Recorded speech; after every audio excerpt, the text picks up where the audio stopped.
Olá a todos que nos acompanham, eu sou Isadora Teixeira e recebo no estúdio do Metrópolis hoje o secretário de Transporte e Mobilidade, Zeno Gonçalves. Seja muito bem-vindo. Obrigado.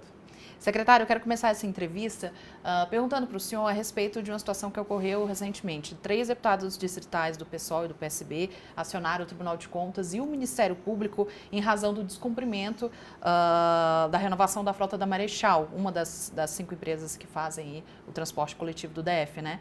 E também diante da informação de que os novos ônibus só chegarão em 2026, daqui a 2 anos. Mesmo sem trocar os veículos no ano passado, conforme previsto inicialmente no contrato, o contrato acabou renovado. Por quê?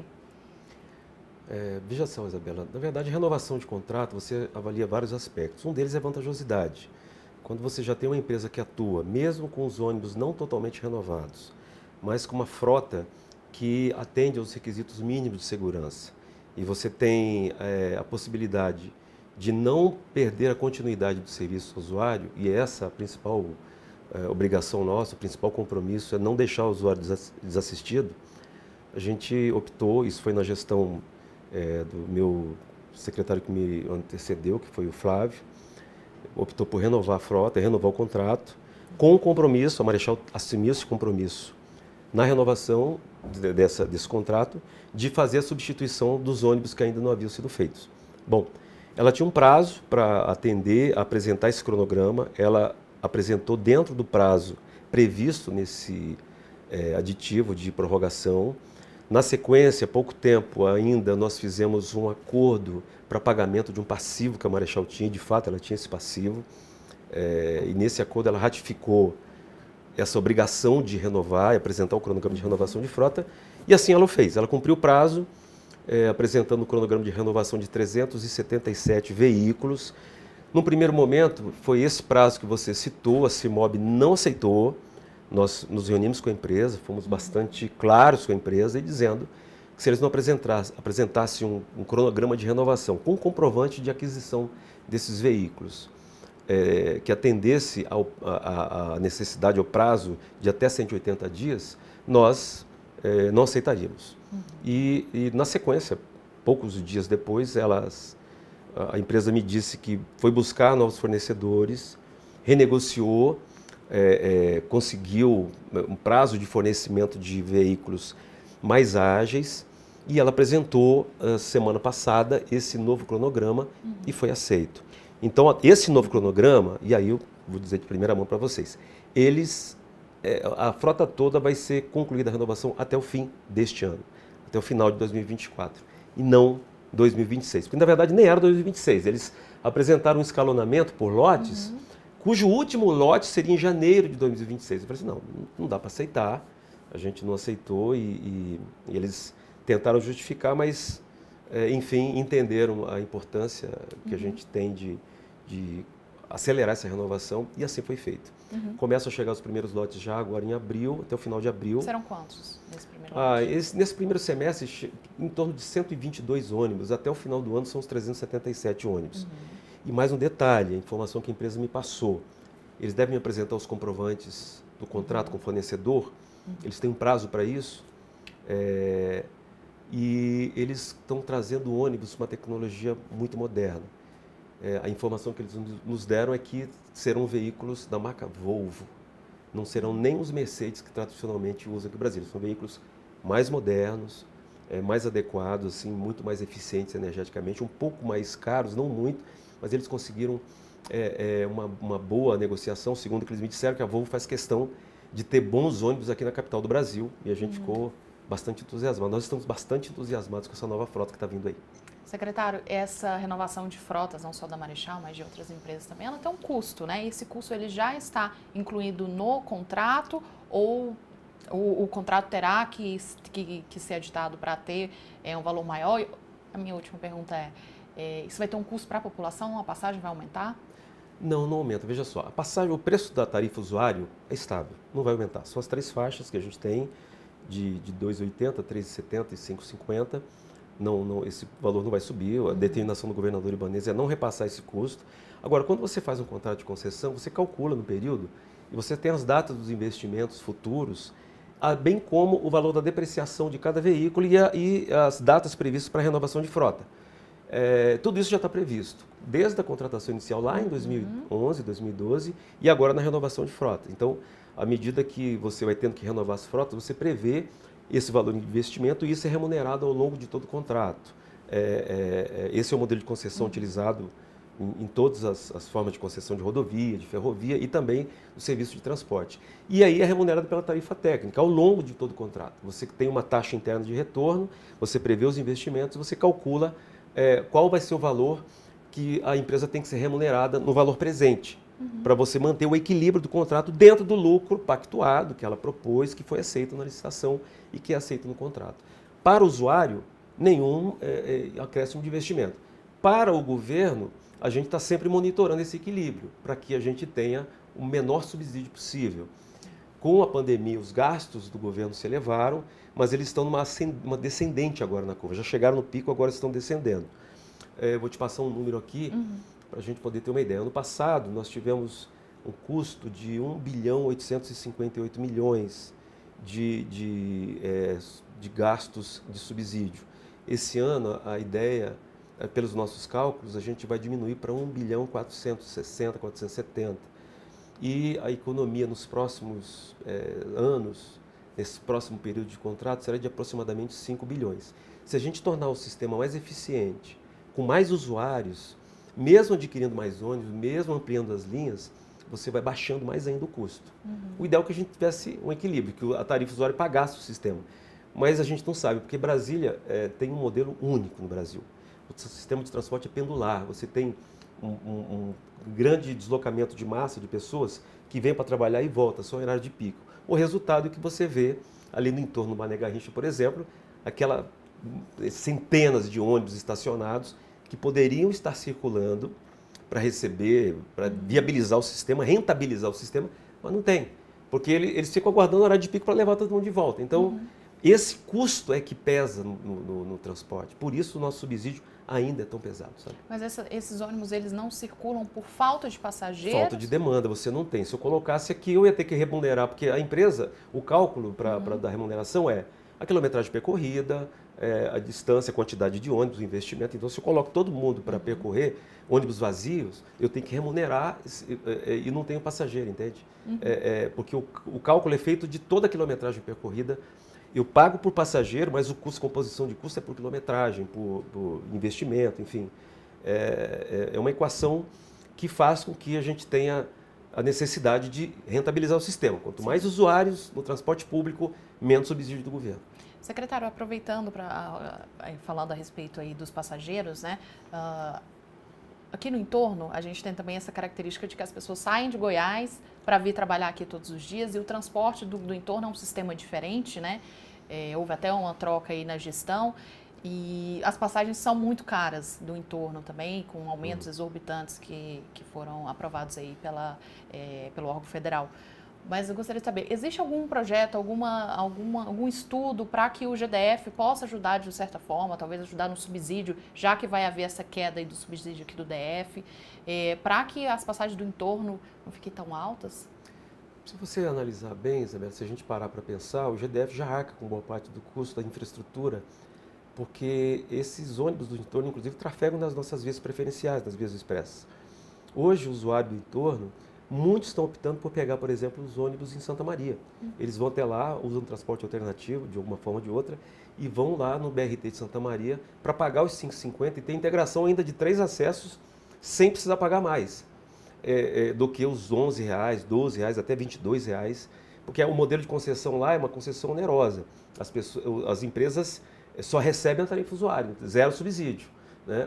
Então, colocar o GDF para pagar mais ainda essa conta ia pesar muito para o nosso subsídio. É uma equação que ia onerar bastante o nosso sistema. Agora, se você integrar todos e aí tornar com que introduzir esses usuários dentro do nosso sistema para que eles já paguem uma tarifa única com integração, talvez nós teríamos um equilíbrio. O que está acontecendo exatamente agora? O Ministério da Infraestrutura criou um grupo de trabalho, a CEMOB tem assento, nós temos 2 técnicos lá participando, para justamente discutir esse modelo do entorno. E aí nós temos que envolver os municípios, temos que envolver o Estado de Goiás, o governo federal tem que entrar nessa equação, nessa conta, e obviamente o Distrito Federal tem que ser ouvido, porque todo mundo vem para cá. 60% da população do entorno vem para Brasília, se muda para Brasília. No plano piloto tem 300 mil pessoas, aproximadamente. Nós subimos uma população para 1 milhão e 300, 1 milhão e meio de pessoas durante 10 horas por dia. Então você imagina o impacto disso no nosso sistema de transporte, em toda a infraestrutura de governo aqui em Brasília. Secretário, ontem uma cratera se abriu ali no setor policial sul, rumo a Taguatinga, né? E aí parte ali da região ficou interditada. Houve alguma mudança no trajeto dos ônibus? Não houve nenhum impacto. Obviamente, por questão de segurança, se faz o ajuste de desvio, mas nenhuma linha foi alterada, nenhum horário foi alterado, não houve prejuízo para o usuário do transporte. Esse é um assunto que o nosso novo secretário de Obras, Walter Casimiro, deve resolver, né? Secretário, no último sábado, um ônibus foi incendiado por 6 pessoas ali no Sol Nascente, como protesto por causa da morte, possivelmente por causa da morte de um jovem durante a abordagem policial, né? A Secretaria de Transporte decidiu suspender por algumas horas ali a circulação de ônibus na região após esse episódio recente. Como é que está a situação dos ônibus ali nesse trecho 3 do Sol Nascente? Nós tivemos que tomar essa medida por questão de segurança. Nosso papel é garantir a segurança do usuário e dos operadores. A empresa que operava no sistema nos reportou que recebeu ameaças, dizendo que se continuasse, o ônibus entrasse, o ônibus ia ser queimados. Recados ali do crime que atua naquela região. Nós fomos reportados desse assunto, a gente foi comunicado, a Secretaria de Segurança também foi comunicada. Eu trabalhei em conjunto com o secretário Sandro Avelar, que prontamente tomou algumas medidas junto com a Polícia Militar, tanto na investigação quanto na prevenção, na segurança ostensiva. E em pouco tempo a gente restabeleceu. Houve reforço de segurança, a operadora teve as garantias de poder continuar trabalhando. E aí, na madrugada de domingo, a gente já voltou a operar. Na sequência, tinha um problema de chuva na região. E alguns trechos ali ainda continuam dificultando o total trajeto de algum pedaço da linha, principalmente da linha 928, que vai ali do Trembão até um campo de futebol, até a parte do fundo. Ali o pessoal do Sol Nascente sabe do que nós estamos falando. Eu estive lá ontem para tratar desse outro assunto. No primeiro momento foi fogo, no outro momento foi água, as estradas, mas a gente está resolvendo. Os problemas se sucedem, né, Isabela? Todos os dias tem algum assunto para a gente resolver. Secretário, vamos falar um pouquinho sobre tecnologia agora, né? Okay. Os ônibus, hoje ainda é pequeno, né? São 134 ônibus aí de mais de 2.800 que têm a possibilidade de pagamento de cartão de débito e de crédito, né? Até para diminuir a circulação de dinheiro dentro dos coletivos. Existe a previsão de aumentar essa possibilidade de pagamento? Tem, existe sim. Todos os ônibus terão essa tecnologia que permite duas coisas. Primeiro, esse pagamento, o que a gente chama de sistema EMV, que é a sigla mundialmente conhecida pelas bandeiras Elo, Master e Visa. Vão poder pagar com seus plásticos, né? E com Pix também. Segundo, é que nós vamos permitir que isso aconteça em tempo real, porque há necessidade. Se você tem um cartão de débito ali, você está usando o seu cartão, você tem que ter acesso à conta do banco e validar, porque senão, imagina o prejuízo de você ficar offline e o usuário tendo que passar sem saldo na conta, um exemplo. Então, esses novos validadores, todas as empresas já adquiriram. Essa fase de testes, de estresse de sistema, de software, está sendo feita nesses 134 ônibus da empresa Marechal, mas todos os veículos já são equipados. Até o final deste mês de abril, nós concluímos.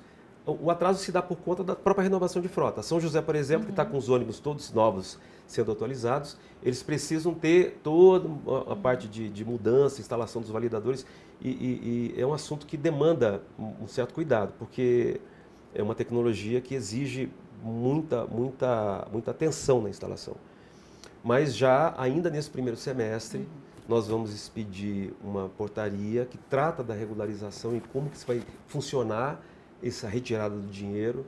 Nós temos um cronograma de fazer pilotos em regiões como, por exemplo, Gama, Santa Maria ou Sobradinho, a gente está avaliando, em que não serão mais aceitos pagamento em espécie dentro dos ônibus. As pessoas vão poder usar os seus cartões ou adquirir um bilhete. A gente está trabalhando com o BRB, junto com o cobrador, eles adquirem um bilhete, mas para usar aquele bilhete provisório, como era no metrô antigamente, mas sem usar o dinheiro. Então, vai ter uma transição, a gente vai fazer muita propaganda, vai divulgar para as pessoas, mas ainda este ano nós vamos ter tanto essa possibilidade de utilização, de retirada total do dinheiro a bordo, como também a previsibilidade. Porque com esses validadores, o usuário vai poder saber onde está o seu ônibus, ele vai poder ir para a parada, ir para o abrigo, exatamente acompanhando pelo aplicativo do BRB Mobilidade, um outro aplicativo, o momento exato que o seu ônibus está. Hoje, isso já é possível na grande maioria das linhas, mas ainda não em todas. Então, essa modernização do sistema vai trazer muito mais conforto para o usuário, muito mais tranquilidade, segurança, porque não vai ter dinheiro a bordo, e previsibilidade do transporte. Então, a expectativa é de que até o final do ano aí, todas as linhas de ônibus Todas já tenham linhas, esse sistema para... Todas as linhas, inclusive para missionários rurais, todas, até já no segundo semestre. A previsão nossa é que, pelo cronograma nosso, em agosto, setembro, a gente já está com isso bem testado, o piloto rodando, e a gente vai poder ampliar isso para todas as linhas. Entendi. Secretário, para a gente finalizar, gostaria que o senhor explicasse um pouco sobre essa questão do transporte. Historicamente, as pessoas reclamam dos atrasos, reclamam também da insegurança dentro dos ônibus, né? Por que isso nunca foi resolvido de uma forma 100% segura para as pessoas? Por que é difícil de lidar com o transporte? Veja, nós estamos tratando de um assunto que é um desafio em qualquer parte do mundo, sabe, Isabela? Os investimentos são muito altos, nós entendemos que enquanto os governos precisam enfrentar o transporte com o mesmo olhar, como se enfrentou, por exemplo, o problema da saúde, da educação, com o Sistema Único de Saúde, com os fundos de educação básica, de ensino fundamental. Então, o governo federal e os governos dos estados, e o Distrito Federal não é diferente, estão enfrentando esse assunto para que haja uma garantia de recursos, de estabilidade, para que nós tenhamos não um crescente gasto. Os cofres dos estados estão cada vez mais tendo que investir no transporte, porque a demanda cresce. E, obviamente, com o crescimento da demanda vem os aspectos de insegurança, a gente sabe disso. Nós estamos falando de transporte de massa, de aglomeração de pessoas. E isso atrai, obviamente, a ação criminosa, a ação do tráfico, os assaltos, as mortes que ocorrem dentro de ônibus. A gente tem tanta situação triste que acontece. São desafios, a gente precisa enfrentar. Agora, quando você tem a retirada do dinheiro a bordo, quando você tem, por exemplo, previsibilidade de horário, quando você tem uma segurança que atua, que é ostensiva, que acompanha, que usa inteligência para trabalhar no combate à criminalidade, você melhora os seus índices de segurança. A nossa expectativa é essa. Mas tem outras ações, como, por exemplo, a iluminação das paradas, dos abrigos, a garantia de que as pessoas, principalmente os mais vulneráveis, tenham segurança quando eles forem pegar o seu transporte em horários diferenciados, como à noite ou de madrugada, o trabalhador tem que sair. A gente está monitorando sempre isso e sempre tendo um olhar de cuidado para quem usa o transporte, sabe? A gente se preocupa muito com isso. A determinação do governador olha, todo investimento só vai valer a pena se as pessoas se sentirem seguras para pegar o transporte, sentirem que o transporte está melhorando, e a gente quer passar essa sensação para as pessoas. Porque a ideia de que o transporte é ruim é porque é difícil, você tem que pegar o ônibus, muitas vezes ele está cheio, por algum problema ele não chega no horário, a gente monitora, a gente pune as empresas, a gente fiscaliza, e se a gente comparar, por exemplo, com aquelas vanzinhas amarelas de Brasília que capotavam em cada curva que elas faziam com o transporte de hoje, com ônibus novos, quando a renovação da frota da Marechal, nós teremos seguramente, já temos, nós teremos ainda a frota mais nova, mais segura e mais tranquila do ponto de vista da regularidade para o usuário de todo o Brasil. Brasília já tem o que falar de pontos positivos, mas vai se orgulhar muito ainda do sistema de transporte. Agora, esses desafios a gente tem consciência deles e a gente está enfrentando e, óbvio, a gente quer que as pessoas tenham essa sensação de que está melhorando e vai melhorar mais ainda. Secretário, agora a última pergunta sobre a rodoviária do plano piloto, né? Certo. Também uma grande fonte de problemas aí para as pessoas que precisam circular ali. São mais de 700 mil pessoas por dia que passam pelo terminal aqui mais importante da capital federal. Em que pé que está a concessão da rodoviária do plano para a iniciativa privada? O edital de concessão está na praça. abertura, entrega das propostas dos participantes vai ser dia 25 de abril. A partir daí a gente começa a fazer análise. Eu acredito que se tudo correr bem, não tiver nenhum empecilho de ter que... Nós temos que adiar a abertura das propostas, seja por alguma razão, seja por alguma impugnação, por alguma ação judicial. Eu penso que em 90 dias, a partir da data da abertura, nós já tenhamos condições de declarar o vencedor. Nesse sentido, quando é que a gente pode esperar o início das melhorias aí, né? A empresa deve assumir a expectativa, né? Se o processo correr conforme o esperado. A expectativa é de que a nova empresa assuma quando e a partir de quando, em quanto tempo ela tem que começar a entregar melhorias? Ela tem que apresentar o plano de ataque das obras, o plano cronograma de investimento, a gente vai acompanhar, ela tem gatilhos e prazos a cumprir. No segundo semestre, saindo o resultado, homologando, ela já assina o contrato, já inicia as tratativas e, obviamente, tem toda uma fase de transição. A gente acredita que já no final desse segundo semestre, 2024 e em 2025, no primeiro semestre, já se comece a realizar os investimentos e a gente perceba já a mudança e a melhoria ali na rodoviária. Ótimo, secretário, muitíssimo obrigada. Obrigado. E vocês que nos acompanharam até aqui, eu agradeço. Até a próxima.